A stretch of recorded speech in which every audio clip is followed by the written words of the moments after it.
AP EAMCET 2020కి సంబంధించి MPC counselling మనకైతే website అయితే అప్డేట్ చేయడం జరిగింది. అండ్ అలాగే మనకి కౌన్సిలింగ్ స్టార్ట్ అయ్యే ముందు వీటి గురించి పక్కాగా తెలుసుకోవాలి. లేకపోతే మీరు కౌన్సిలింగ్ టైంలో చాలా నష్టపోతారన్నమాట. అవన్నీ మీకు స్టెప్ బై స్టెప్ ప్రాసెస్ అయితే ఈ వీడియోలో డీటెయిల్గా ఎక్స్ప్లెయిన్ అయితే చేయడం జరుగుతుంది.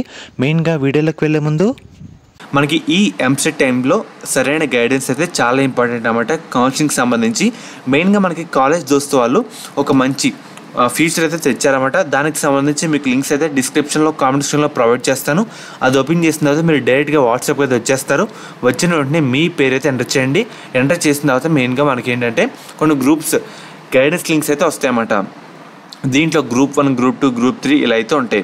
ఉన్న తర్వాత మనకి ఏంటంటే ఏదో గ్రూప్లో జాయిన్ అవ్వండి అని దాంట్లో సేమ్ కంటెంట్ అయితే ఉంటుంది అన్నమాట. దీంట్లో మీకు ఎటువంటి డౌట్ ఉన్నా లేదంటే కొన్ని అప్డేట్స్ అన్ని వీళ్ళైతే పోస్ట్ చేస్తూ ఉంటారు. మీకు కౌన్సిలింగ్ టైంలో చాలా హెల్ప్ అయితే అవుతుంది. కాబట్టి అందరూ జాయిన్ అవ్వండి. ముఖ్యంగా మీరు ఒకసారి స్క్రీన్ మీద చూస్తున్నారు కదా, మనకి ఇదే కౌన్సిలింగ్ వెబ్సైట్ అన్నమాట. దీన్ని 3 విధాలుగా డివైడ్ చేయాలి. మనకి ఫామ్స్ అనే కాలంలో రిజిస్ట్రేషన్ కానివ్వండి, ప్రింట్ అప్లికేషన్ కానివ్వండి, సీట్ అలాట్మెంట్ వచ్చిన వెబ్ ఆప్షన్ పెట్టుకోవాలన్నా దీంట్లో లింక్స్ అయితే అప్డేట్ చేస్తూ ఉంటారు. తర్వాత కాలం వచ్చేసరికి మనకి ఇన్ఫర్మేషన్ బులెటిన్. దీంట్లో మనకి ఎటువంటి పీడిఎఫ్ రూపంలో అయినా దీంట్లో అయితే అప్లోడ్ చేస్తారు.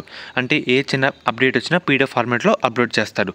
తర్వాత డేట్స్, మనకి ఎటువంటి డేట్స్ ఉన్నా అంటే రిజిస్ట్రేషన్ ఎప్పుడు, వెబ్ ఆప్షన్ ఎప్పుడు, ఇవన్నీ దీంట్లో ఇంటిమేట్ అయితే చేస్తూ ఉంటారు. మనకి ఏంటంటే మనకి ఇదివరకు కౌన్సిలింగ్ షెడ్యూల్ అయితే అనౌన్స్ చేశారు కదా, దాంట్లో ఒక చిన్న మార్పు అయితే ఉంది. మనకి వెబ్ ఆప్షన్ డేట్ అయితే చేంజ్ అయితే చేయడం జరిగింది. ఇదివరకు షెడ్యూల్లో వెబ్ ఆప్షన్లో జూలై 10వ తారీఖు నుంచి చెప్పారు. కానీ ఈరోజు వచ్చిన కొత్త షెడ్యూల్లో జూలై 13th నుంచి అయితే ఉందన్నమాట. కాబట్టి అందరూ గుర్తుపెట్టుకోండి, మనకి రిజిస్ట్రేషన్ రేపటి నుండి ఈ నెల 16వ తారీఖు వరకు అయితే ఉంటుంది. తర్వాత వెరిఫికేషన్ రేపటి నుండి 17th వరకు అయితే ఉంటుంది. తర్వాత వెబ్ ఆప్షన్లు ఇదే మారిందన్నమాట. 13వ తారీఖు నుండి 18వ తారీఖు వరకు అయితే ఉంటుంది. తర్వాత 19వ తారీఖున చేంజ్ ఆఫ్ ఆప్షన్లు ఈ నెల 22న సీట్ అలాట్మెంట్. ఒకసారి మనకి ఏంటంటే లిస్ట్ ఆఫ్ హెచ్ఎల్టీ సెంటర్లు అయితే ఒకసారి చూద్దాం. అంటే మీరు ఇచ్చిన డాక్యుమెంట్లో ఏమైనా మిస్టేక్స్ ఉన్నా మీరు దగ్గరలో ఉన్న హెల్ప్ లైన్ సెంటర్కి వెళ్ళి కరెక్ట్ అయితే చేసుకోవచ్చు. చూస్తున్నారు కదా, ఒకసారి మనకి హెచ్ఎల్సీ కోడ్, హెచ్ఎల్సీ నేము, ప్లేసు, డిస్టిక్ ఈ విధంగా అయితే ఉన్నాయి. మీ దగ్గరలో ఉన్న హెచ్ఎల్సీ సెంటర్ ఏంటో ఒకసారి గుర్తుపెట్టుకోండి అన్నమాట. మీకు ఎటువంటి ప్రాబ్లం వచ్చినా దాని దగ్గరికి అయితే మనం వెళ్ళాల్సి ఉంటుంది.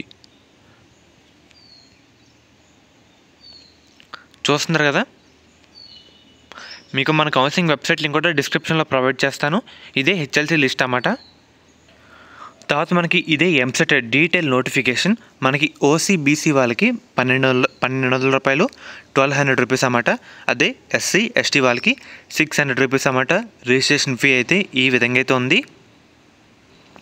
చాలామంది ఇంత ర్యాంక్ నుంచి ఇంత ర్యాంక్ వచ్చిన వాళ్ళు అప్లై చేసుకోవాలా లేదంటే సపరేట్గా కౌన్సిలింగ్ ఉంటుందని అడుగుతున్నారన్నమాట.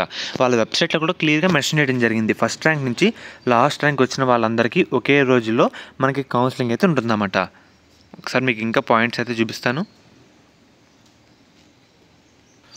ముఖ్యంగా ఎవరైతే స్పెషల్ కేటగిరీ విద్యార్థులు ఉంటారో అంటే ఫిజికల్ డిజేబిలిటీ వాళ్ళు క్యాప్ కానీ, ఎన్సీసీ కానీ, స్పోర్ట్స్ అండ్ అలాగే గైడ్స్ వాళ్ళు, sports and game Anglo Indian category సంబంధించి విద్యార్థులు ఎవరైతే ఉంటారో వాళ్ళు ఫిజికల్గా మనకి సర్టిఫికేట్ వెరిఫికేషన్ అయితే అటెండ్ కావాలన్నమాట. అది కూడా ఎక్కడంటే విజయవాడ గవర్నమెంట్ పాలిటెక్నిక్ కాలేజ్లో మనమైతే అటెండ్ కావాలి. మనకి అన్ని ఒరిజినల్ సర్టిఫికేట్లతో పాటు 2 సెట్ల జెరాక్స్ కాపీస్ కూడా కావాలన్నమాట. ఒకసారి షెడ్యూల్ చూస్తున్నారు కదా, మనకి ఈ నెల 12th ఎన్సీసీ అండ్ అలాగే స్పోర్ట్స్ వాళ్ళకి ఫస్ట్ ర్యాంక్ నుంచి 60,000 ర్యాంక్ వచ్చిన వాళ్ళు అటెండ్ అవ్వాలి. తర్వాత ఈ విధంగా అటెండ్ అయితే కావాలన్నమాట. ఇదైతే గుర్తుపెట్టుకోండి. అండ్ అలాగే మీ ఫ్రెండ్స్ కూడా ఇదైతే షేర్ చేయండి. దీన్ని బట్టి వాళ్ళకైతే కౌన్సిలింగ్ అయితే ఉంటుంది. అండ్ అలాగే మనకి కట్ ఆఫ్ ర్యాంక్స్ కూడా పీడిఎఫ్ రూపంలో అప్లోడ్ అయితే చేయడం జరిగింది. అండ్ అలాగే మనం ఎవరైతే స్పోర్ట్స్ కానీ, ఎన్సీసీ క్యాప్ కానీ ఉంటారో వాళ్ళకి సపరేట్గా కొన్ని లిస్టులు అయితే రిలీజ్ చేశారన్నమాట. ఇక్కడ చూస్తున్నారు కదా, ఎన్సీసీ వాళ్ళు ఇవన్నీ వెరిఫై చేసుకోవాలి క్లియర్ కట్గా. టోటల్ 3 పేజీలు అయితే ఉన్నాయి. తర్వాత మనకి ఏంటంటే క్యాప్ వాళ్ళు కూడా ఇదైతే వెరిఫై చేసుకోవాలన్నమాట. కౌన్సిలింగ్ స్టార్ట్ అయ్యే ముందు ప్రతిదీ మన వెబ్సైట్లో చూసుకోవాలి. ఎవరైతే స్పోర్ట్స్ అండ్ గేమ్స్లో కన్సిడర్ అయ్యి ఉంటారో టోటల్ మనకి ఏంటంటే 29 గేమ్స్ అయితే ఉన్నాయి. ఇవన్నీ కన్సిడర్ అయితే చేస్తారు. గుర్తుపెట్టుకోండి. చూస్తున్నారు కదా, ఇవన్నీ మనకైతే ఉంటాయన్నమాట. సో మీరు కౌన్సిలింగ్ అంటే పెట్టుకున్న ముందు ఎన్ని వెరిఫై చేసుకున్న తర్వాత మీరు కౌన్సిలింగ్ అయితే పెట్టుకోండి అన్నమాట. అండ్ అలాగే వెబ్సైట్లో చిన్న డేట్ అయితే మార్చారో అది కూడా